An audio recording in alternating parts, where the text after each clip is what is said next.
Saudara-saudari yang terkasih di dalam Tuhan Yesus, marilah kita berdoa sebelum membaca firman Tuhan Yesus dan merenungkannya. Dalam nama Bapa dan Putra dan Roh Kudus. Amin. Bapa kami yang ada di surga, dimuliakanlah namamu. Datanglah kerajaan-Mu dan jadilah kehendak-Mu di atas bumi seperti di dalam surga. Berilah kami rezeki pada hari ini, dan ampunilah kesalahan kami, seperti kami pun mengampuni yang bersalah kepada kami. Dan janganlah masukkan kami ke dalam pencobaan, tetapi bebaskanlah kami dari yang jahat. Ya Tuhan Yesus, kami menyembah Engkau sebagai Tuhan dan Juru Selamat kami satu-satunya, tidak ada yang lain. Terima kasih Tuhan Yesus untuk pemeliharaan dan penjagaan-Mu dalam satu hari kemarin. Dan terima kasih untuk nafas kehidupan hari ini yang telah Engkau berikan kepada kami, untuk kami isi dengan melaksanakan firman-Mu dalam kehidupan kami sehari-hari. Ya Roh Kudus, datanglah dan bersatu bersama kami di dalam hati kami untuk memimpin dan membimbing kami dalam membaca firman Tuhan Yesus, sehingga kami dapat mengerti dan melaksanakan dalam kehidupan kami sehari-hari. Amin. Dalam nama Bapa dan Putra dan Roh Kudus. Amin.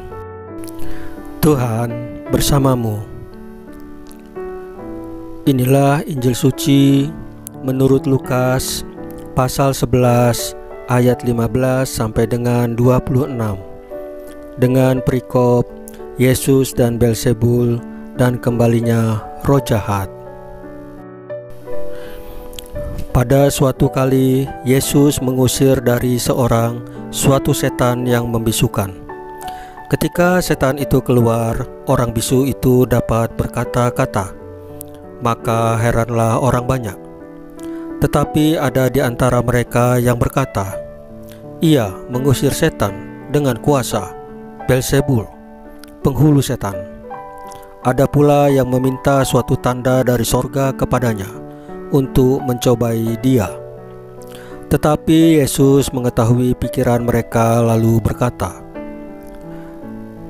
setiap kerajaan yang terpecah-pecah pasti binasa, dan setiap rumah tangga yang terpecah-pecah pasti runtuh. Jikalau iblis itu juga terbagi-bagi dan melawan dirinya sendiri, bagaimanakah kerajaannya dapat bertahan? Sebab kamu berkata bahwa aku mengusir setan dengan kuasa Beelzebul.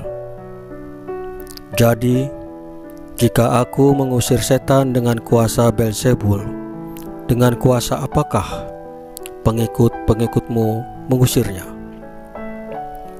Sebab itu merekalah yang akan menjadi hakimu. Tetapi jika aku mengusir setan dengan kuasa Allah, maka sesungguhnya kerajaan Allah sudah datang kepadamu.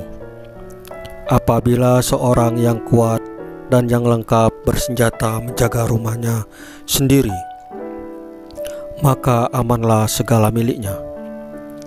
Tetapi jika seorang yang lebih kuat daripadanya menyerang dan mengalahkannya, maka orang itu akan merampas perlengkapan senjata yang diandalkannya dan akan membagi-bagikan rampasannya. Siapa tidak bersama aku, ia melawan aku, dan siapa tidak mengumpulkan bersama aku, ia mencerai-beraikan. Apabila roh jahat keluar dari manusia, ia pun mengembara ke tempat-tempat yang tandus mencari perhentian.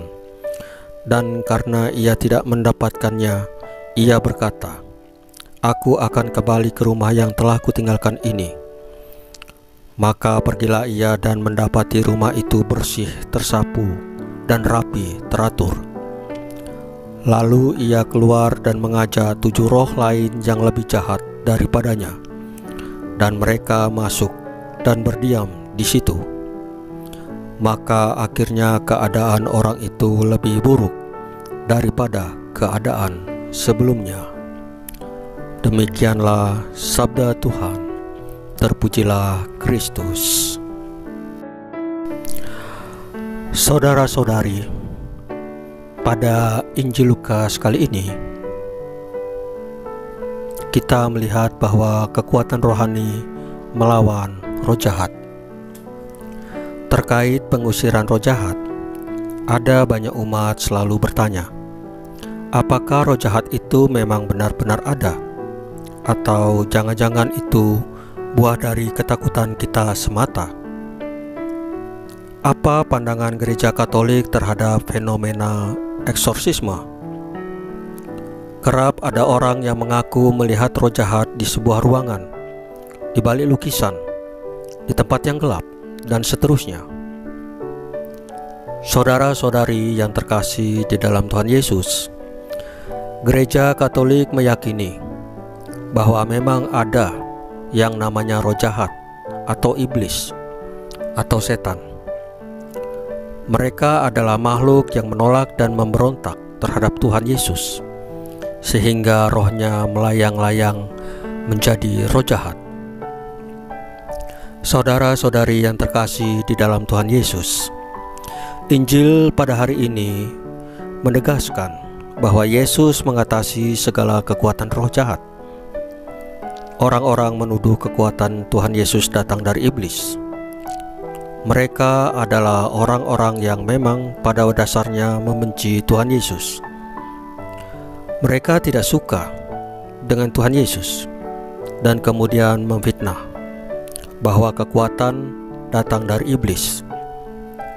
Tuhan Yesus menegaskan bahwa kita punya kekuatan dari Allah untuk mengalahkan kekuatan iblis.